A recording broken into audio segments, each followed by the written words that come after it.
ধারাবাহিকের আগামী পর্বতে আমরা দেখতে চলেছি অপর্ণা আজ বারবার আর্য স্যারের কথা ভাবতে থাকে আর বলতে থাকে, আমি আপনার জন্য অপেক্ষা করব স্যার, আমি আপনার মুখ থেকে শুনবো ওই ভালোবাসার 3টে ওয়ার্ড।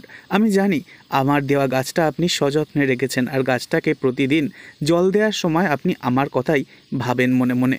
এই ভাবনা ভাবতে ভাবতে অপর্ণা ঘুমিয়ে পড়ে, আর অপর্ণার মনে পড়তে থাকে হঠাৎই অতীতে রাজনন্দিনীর সাথে আর্য স্যারের যে বিয়ে হয়েছিল সেই বিয়ের স্বপ্ন। আর এরপরই অপর্ণা দেখতে পায় কে যেন অপর্ণাকে তাড়া করছে, অপর্ণাকে মেরে ফেলতে চাইছে, আর প্রাণে বাঁচার জন্য মরিয়া হয়ে অপর্ণা জলেতে ঝাঁপ দেয়। এরপর চিৎকার দিয়ে উঠে বসে পড়ে অপর্ণার চিৎকারে ঘুম ভেঙে যায় অপর্ণার মা ও বাবার।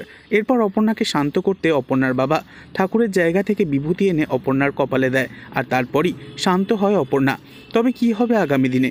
অপর্ণা এবং আর্যর যে বিয়েটা দেখার জন্য দর্শকেরা অধীর আগ্রহে অপেক্ষায় রয়েছে, সেই বিয়ের দিনে অপর্ণার আবার আগের জন্মের বিয়ের কথা মনে পড়ে গিয়ে কোনো ব্যাঘাত ঘটবে না তো? পরবর্তী আগামী পর্ব জানতে অবশ্যই সাবস্ক্রাইব করে রাখবেন। ধন্যবাদ।